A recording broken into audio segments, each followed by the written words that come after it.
नासे रोग हरे सब पीरा। जपत निरंतर हनुमान बीरा। अर्थ, हनुमान जी के नाम का निरंतर जप सर्व रोगनाशक, सर्व पीड़ानाशक औषधि है। समस्त व्याधियों से मुक्ति पाने का सुगम साधन है। रात्रि में सोते समय, प्रातःकाल उठते समय, किसी भी कार्य को प्रारंभ करते समय, यात्रा पर प्रस्थान करते समय जो भक्त सच्चे मन से हनुमान जी को याद करता है वह पूर्णतः कष्ट रहित एवं भयमुक्त हो जाता है। हनुमान जी भक्त के धार्मिक, दैविक एवं दैहिक कष्टों का सर्वानुकूल समाधान कर देते हैं। इस विशेषता के कारण ही इन्हें संकटमोचन भी कहते हैं। भावार्थ, सब प्रकार की पीड़ाओं और सांसारिक कष्टा से मुक्ति पाने के लिए मन, वचन और कर्म से हनुमान जी का ध्यान करने से ही भगवान श्रीराम के चरण कमलों की कृपा एवं आश्रय प्राप्त होता है।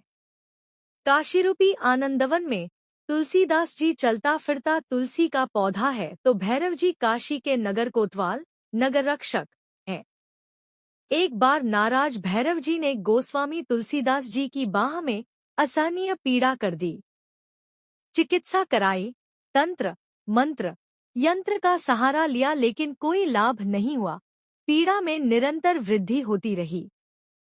जब पीड़ा असह्य हो गई तो हनुमान जी याद आए। हे हनुमान, आइए, मेरे माथे पर अपनी लंबी पूंछ घुमाकर मुझे इस असह्य पीड़ा से मुक्त कीजिए। इस पीड़ा के कारण मैं प्रभु श्रीराम का स्मरण भी नहीं कर पा रहा हूँ। भक्त की करुण पुकार सुनकर हनुमान आए।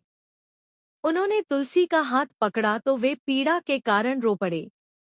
यह पीड़ा भैरव की देन है सुनकर हनुमान जी को गुस्सा आ गया। इस बात की जानकारी होते ही भैरव भगवान शिव के पास पहुंच गए। कुछ देर बाद हनुमान भी वहां पहुंच गए। उन्होंने भगवान शिव से पूछा, भैरव ने तुलसीदास को पीड़ा क्यों दी? शिवजी ने कहा, गोस्वामी तुलसीदास जी ने देवताओं की स्तुति की, भूत प्रेतों की स्तुति की लेकिन काशी के कोतवाल को भूल गए। हनुमान समझ गए, भैरव का क्रोध एवं नाराजगी सकारण है, अकारण नहीं। हनुमान जी ने कहा, गोस्वामी जी आप नगर रक्षक भैरव जी की भी स्तुति करें। भैरव जी की स्तुति करते ही गोस्वामी जी की पीड़ा दूर हो गई। हनुमान जी निश्चित रूप से हरें सब पीरा हैं, सभी तरह के कष्टों एवं पीड़ाओं का हरण करते हैं। गोस्वामी तुलसीदास जी बेहद परेशान हैं।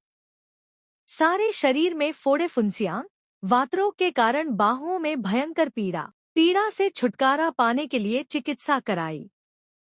तंत्र, मंत्र, यंत्र टोटके आदि का सहारा लिया लेकिन फायदा होने के बजाय पीड़ा दिन ब दिन बढ़ती रही। पीड़ा असह्य होते ही हनुमान याद आए। सब कुछ छोड़कर गोस्वामी जी ने उनकी वंदना प्रारंभ कर दी। कुछ ही दिनों में उनकी सब व्याधियां दूर हो गईं। भयंकर बाहु पीड़ा, हनुमान जी की नियमित निरंतर वंदना के कारण पीड़ा निवारण ने उन्हें 44 पद्यों का हनुमान बाहुक लिखने के लिए प्रेरित किया। Book your appointment now.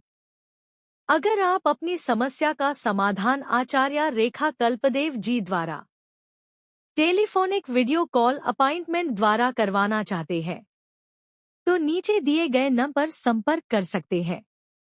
भविष्यफल ज्योतिष केंद्र का पूरा परिवार आपकी सेवा में हमेशा तत्पर रहेगा। संपर्क करें 8178677715।